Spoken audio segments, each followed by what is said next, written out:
Hi, everyone. My name is Natasha Tynes, and I'm the author of the novel They Called Me Wyatt. I hope everyone is staying safe and staying home during this difficult and challenging time. And today I'm going to be reading from my novel. I'm going to be reading the first chapter to give you an idea of what the novel is all about. I hope you enjoy it, and I hope that you get the chance to read it someday. So, without further ado, here we go. Chapter 1, April 1st, 2001. Dying was not the worst part, it was what came after dying. I was 25 when I died. The night I was killed was meant to be a night of jubilation to mark my birthday, my entry into quarter life. I was a student from Jordan pursuing my dream of becoming a writer at the University of Maryland. I'd never imagined that my life journey would be cut so short, so suddenly, and on my birthday of all days. Sarah, my Italian friend from the university, organized my birthday bash that crisp April evening at a local brewery in College Park, Maryland. You're going to be a quarter of a century old. We need to celebrate, she told me in her rhythmic Italian accent, a week before my death. I didn't argue. Although I pretended to be ambivalent about the party, I secretly wanted one. I wanted people to celebrate me, shower me with gifts, and tell me how wonderful life was because of me. I was born a self doubter, and I remained one until I perished that night. I was born on April Fool's Day. Of the hundreds of days in the year, fate had it that I was to be born on April 1st, a day dedicated to the fools and the pranksters. I had mixed feelings about it. While I liked how animated my birthday made everyone, I also resented the fact that it distracted the revelers from celebrating me. Eventually, the absurdity of my death validated my birthday. The brewery, Park Grill, was a popular spot among us university students, so it felt like a safe choice. Little did I know, it was big into farm to table food and had recently started its own urban garden on the roof of their building, where anyone could lease a small lot and plant their own produce. Sarah was in charge of the guest list. I insisted on keeping the celebration small. Just 3 or 4 people, no more, I told her. My extrovert and introvert selves were always battling, jousting for dominance. I was not impressed by her picks, but I kept my silence. She was my sweet friend, my good friend, the one who stuck around, and I didn't want to upset her. First on her guest list was Ranjit, my housemate from Delhi, who never shied away from declaring his infatuation with me. Then there was Arwa, my childhood friend from Amman, who lived in Baltimore at that time. Park Grill was packed that night, Sunday night. Students, locals, and out of towners. I really think you'll publish a book, and it will be huge, Sarah told me as we gathered around a square table at the restaurant overlooking the busy Lafayette Street.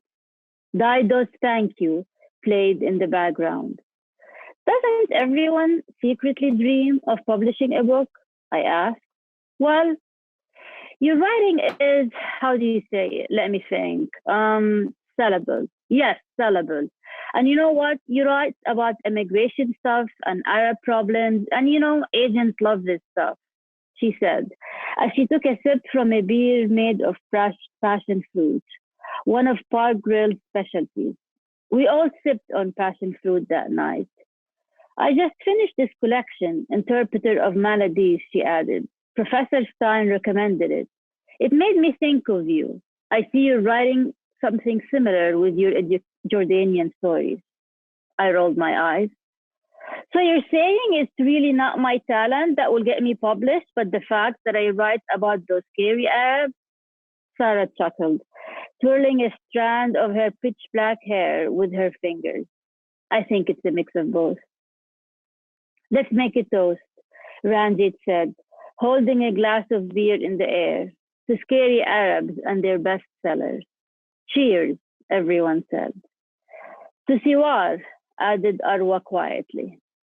She avoided any eye contact with me that night, probably envious of the attention that I was getting.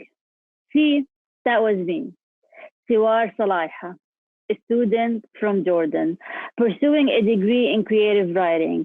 Siwar, Arabic for bracelet, that piece of jewelry that wraps around your wrist, always around, always omnipresent. I remember quite a lot about my previous life, many details and major life events. But here is my issue. Not everything came back to me. Some details just got lost in the transition, my transition. I'm afraid I'm not a reliable narrator. For example, I can't remember for the life of me why that asshole threw me off the roof of the building that night. I remember him touching me. I remember the shove, his strong masculine hand. Did he say something to me before he pushed me? I've been trying to remember the details of that night for a while now, but my memories are blurry, hard to untangle. There was a lot of noise at that place, and as we were seated around the table, my birthday table, Ranjit was just unbearable.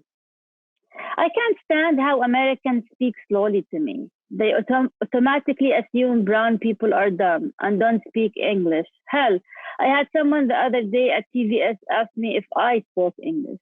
He told everyone. That was Ranjit, always trying hard to sound smart. I could see that Arwa liked him.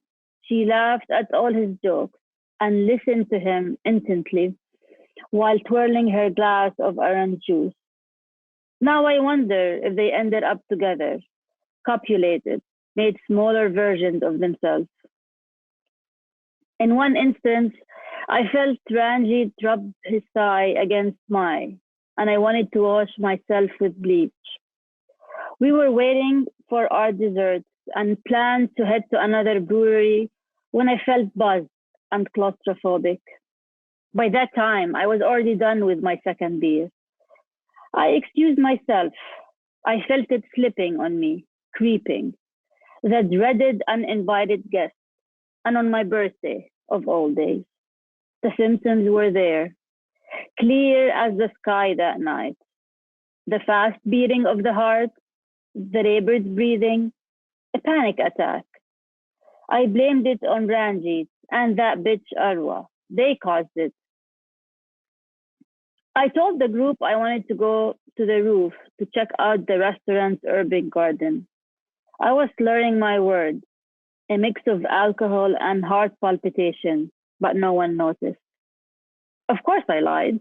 I really didn't give a shit about that stupid garden. Hell, I even hated flowers. You should have seen the overgrown weeds in my townhouse. I just wanted to go to the roof to get a breather, to spare my friends the sight of me in panic. I'll come up with you, Sarah said, following me to the elevator door. No, please don't. I'll be right back. I just need a few minutes alone. Why are you doing this? I can't breathe. A panic attack? She asked, a look of worry on her face. I took a deep breath and stared at the ceiling. Yes. Why now? We're having fun. I shrugged.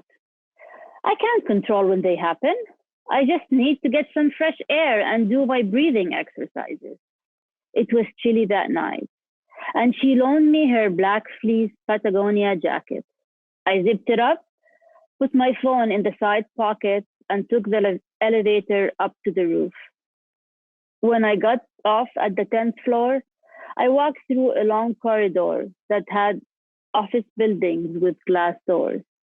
I followed the signs placed on the wall that guided people to the terrace. I reached the metal steel door with an exit sign and opened it. The door was so heavy, I almost dislocated my shoulder trying to open it. I climbed a few steps to get to the roof. Then I walked to the edge to see the view. By the time I got there, my breathing slowed down and I started to feel better. I took a deep breath. There was not much to see as it was pitch black. I leaned against the short glass railing that reached the middle of my stomach and looked down at Lafayette Street below. I managed to see a couple walking hand in hand, a woman pushing a stroller, and some cars buzzing around. I also saw the illuminated lights coming from the shops below. The sky was dark, clear, no wishing star in the horizon. Nothing magical, really. I looked at my right and saw the urban garden from the corner of my eye, but I didn't bother to give it a closer look. I remember seeing a couple smoking and giggling not far from where I stood. I might have waved to them, but I might not have. I can't recall. I remember passing by a sign on the roof that said maximum capacity 250 people. And I remember wondering if you could really fit 200 people on that roof and if there would be anyone checking, counting heads as people sipped cocktails while Shakira played in the background. I also remember seeing a text message on my phone from my ex-boyfriend, Theo, wishing me a happy birthday. I deleted it. No way. That dick was not going to ruin my birthday. I thought of Salma and Rula. I missed my sisters. They had called me all earlier and I wished I were with them, celebrating in Amman. I always tried to downplay my homesickness, but that night I acknowledged it. I missed them dearly, as if I knew I would never see them again. I thought of the last time we celebrated my birthday together, 2 years prior. We went out to a new Italian restaurant in Amman, and Selma brought me a book as a gift, The Art of the Novel by Milan Kundera. She said she found it in Amman at a new bookshop that sold English books for expats, a great find in a land where English books were scarce. Hope this inspires you to write your bestseller, she told me. Rula, the youngest, who was still in high school then, gave me a card and a Kit Kat bar, my favorite sweet treat. That night, right before that asshole got to me, I realized that no matter how many friends you make during your life journey, your family is your backbone. I don't know what happened to the smoking couple, but they must have left before he approached me. They would have helped, wouldn't they? I remember feeling his strong hands on my chest, that shove.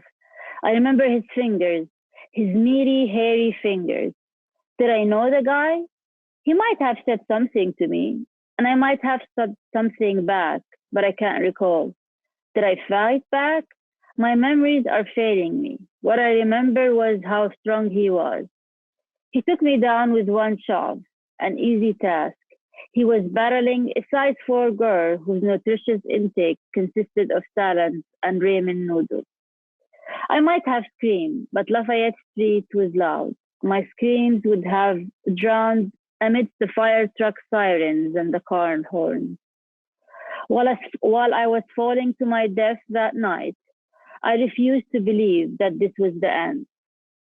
While I was going down, I kept telling myself this could not be how my story ended.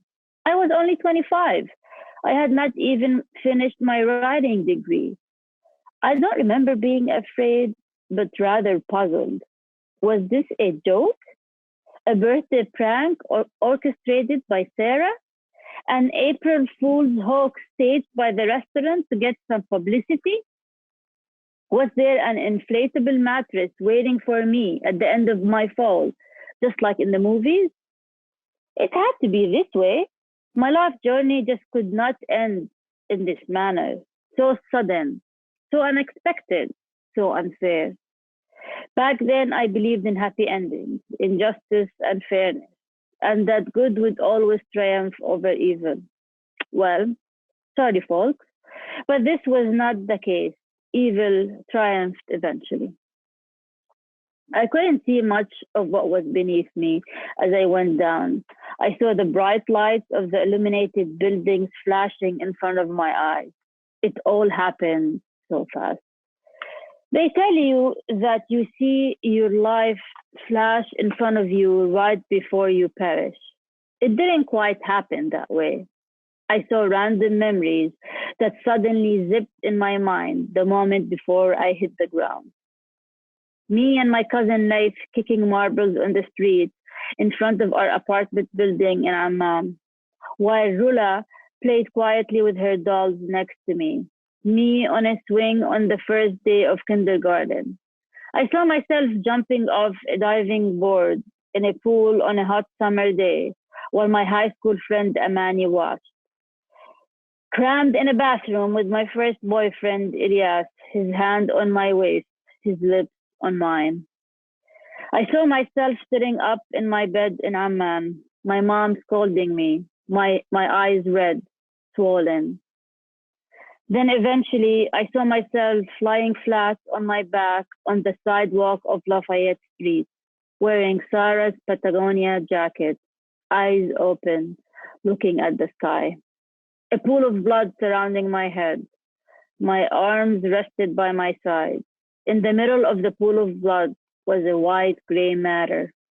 A part of my brain? I heard the woman scream, a wail that shattered glass. Then I heard the baby cry. I saw a couple of men rushing towards me, and then more people rushed. I didn't feel a thing. No fear, no pain. It was what it was. Finally, everything went black, and my journey as steward ended. But let me tell you, what came after death was worse than falling. Thank you for listening. I hope you enjoyed the first chapter. My book is now available on Amazon in two formats, in a print format and Kindle format. I hope you get the chance to read it, and please feel free to reach out and stay safe, everyone.